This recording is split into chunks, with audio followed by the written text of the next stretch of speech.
বাচ্চা অসুস্থ না, সুস্থ বাচ্চা। আমি কোনো ট্রিটমেন্ট কল করি নাই।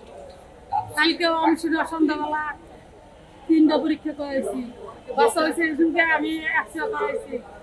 আমি কোনো পরীক্ষা কোনো ট্রিটমেন্ট করি নাই। বাচ্চা আমি ট্রিটমেন্ট পারতো। ট্রিটমেন্ট পারাতে পারে একটু বমি করে আগে পায়খানা করে। আগে চলালি লয়ে যায়। আইনে আনা সিতে করতে না সিতে দায়া 2 টাকা দিয়ে মাল কিনে দিতে আইছি।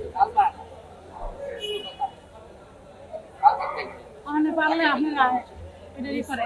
এটা কি প্রথম আর জাতি না করে আমার করছে আর যেন কারো মায়ের বুক না খালি করে। আমার বউরে জানি আল্লাহ ধৈর্য দে, আমার গুলার জানি ধৈর্য দে। আপনাদের সবার কাছে এই দোয়াই চাই। প্রথম বাচ্চা আপা?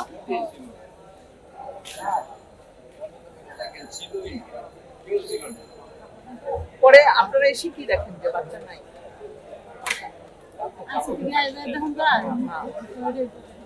আজকে কেউ নেই বাচ্চা জন্মগ্রহণ করতে কি এই হাসপাতালে অন্য জায়গায় এখানেই করতে সিজার করছে। সিজার করার পরে এখানেই ছিল, ভালো আছে। আর মাও ছিল। কান্নাকাটি করতে রাত কয়টা থেকে? আপা একটু আমার দিকে তাকান। ওই ধরে আগামী সময় আগামীর পরে 5টা বাজে গেলে বেশি কান্দে না, ওই বাচ্চাটি রাত ধরে ওড়িতে রাত ভরে কান্না করছে।